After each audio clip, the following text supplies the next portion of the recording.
Okay, thank you so much, Henry, and welcome. And thank you for joining us today. And I thank all of my colleagues who have gathered in this room, really to celebrate this annual event. I think it's our fourth year consecutively to support the Mothers Fun Run. I know some of our colleagues participated in the Sleepover Challenge, and we're hoping to also participate in the event itself, I think, coming up in November. And I'm delighted that our staff members have leaned forward and contributed this year as they did last year, and we're delighted that we can present a check.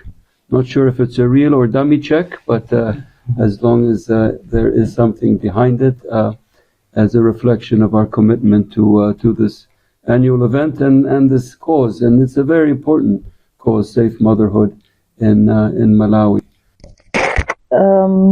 Yeah, I can start. When we got there, we were a bit disappointed because we were told there was only one expectant mother. We had hoped that would find maybe, we were told they usually get about 4 a night. But during the night, there were 2 others, but they were referred to bigger hospitals because of various issues that could not be managed at the center. But I think for me, the highlights were, just being there to encourage the mothers, despite, the challenges that we saw at the center. The center had no running water, so they depended on a hand pump. And considering the issues of, child delivery, the need for running water is very evident. About, I think 6 years ago, they had installed a solar pump, but it was stolen. I think immediately it was installed, then it was stolen. So they have connectivity within the hospital, but they don't have the running water. And I think that's their biggest need. And the other, I think, big need was transport, because when they are referred during the night, it's not, they don't have an ambulance. It's not so easy for them to get to the nearest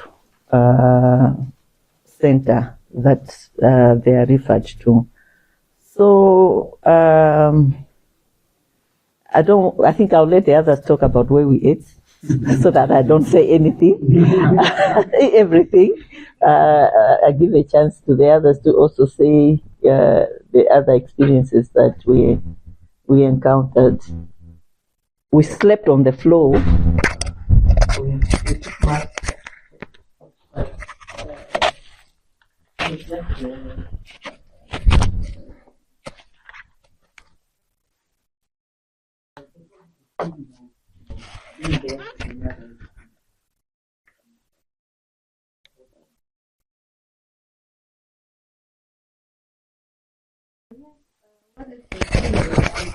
We got there, we experienced everything. We are there for the mothers. The major challenges are the ones that Esther just mentioned, but the good thing that I'll mention is since I think 2012, there is no maternal death at the hospital. So there is a good communication, and they work as a team. They are the nurses and the clinical people there.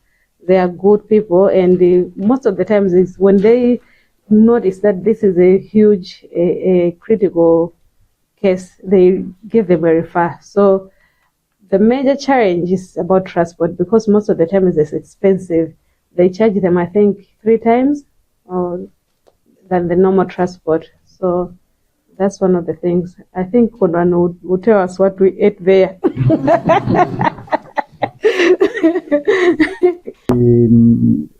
I think I'll touch on maybe two or three issues. First one is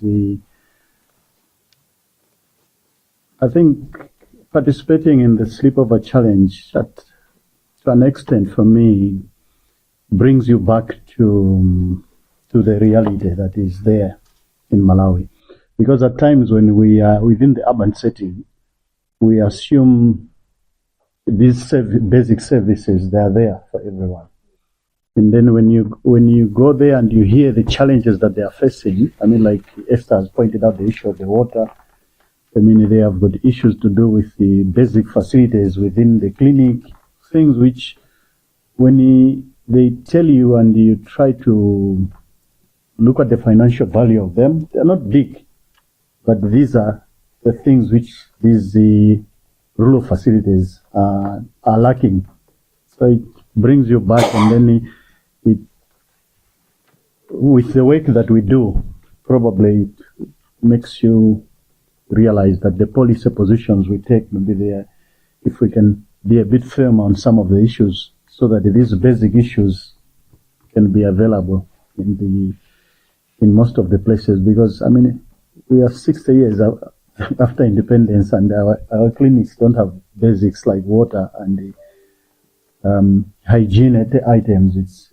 It's unacceptable.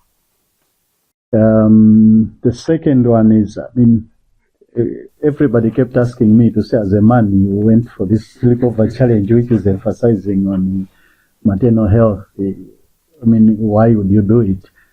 And my response was to say, issues of maternal health, they shouldn't be just about mothers that give birth. I mean, what about the fathers also that participate in the process? It should be something that concerns them. So we should be taking a leading role in this. So like, even on the day that we went there, you can see that I think as a society, we've made maternal issue become too much of an issue to do with mothers. Even at the clinics, you see that facilities that are provided there, they are more geared towards supporting not just the woman that is giving birth, but it's expected that the woman giving birth will only be supported by fellow women. So, like the guardian shelter that is there, it's a guardian shelter that only caters for women that come to support their fellow ladies that are giving birth. So if a woman comes with a husband, which happened, I think, like on that particular night, two of them that came in the night, they came with their husbands. The husband had nowhere to go. They were just sitting on the open benches. But if they came with women to support them, the women had a place they could go. It's a dilapidated state, but at least there's a place. So maybe on the other, if I flip the coin, that's something that it showed me to say, maybe there is also something we can do in this particular area. When we are talking about providing guardian shelters, let's identify for both, so that the support should come from both. We shouldn't maintain this cultural perspective of saying, no, this is for women, it should only go for women. Regarding the third bit is on the other side. Yes. For always. Yes. We had a very good meal at a very good restaurant called owned by our very own Togo. Yeah, it's owned by a lady called My Togo. So we said she's related to our Togo here. It's called God's Will. Eh? Yes, the restaurant is called God's Will, a five-star restaurant. And on the night, yeah, the food was nice. It wasn't the best, but it was nice. We literally were given the full pot of 4 chickens, local chickens. Even though if we had followed our TTL's directions, we would have ended up back in the wrong way. Our TTL was telling us, go this side, and that side was headed to the wrong. But yeah, we did manage to, because when we left, initially the idea was to get food from here and go with it, but we felt that would not give us the full experience. The full experience would be for us to try and eat what is available there. So for me, it was a worthwhile experience. I think Henry kept asking me, do you think it's something that it's worth it for the bank staff to be part of if it happens annually? I mean, I would say yes. It is a worthy cause. It's a worthy cause that we should be part of. And it's a worthy cause that everyone should be part of, not just the ladies.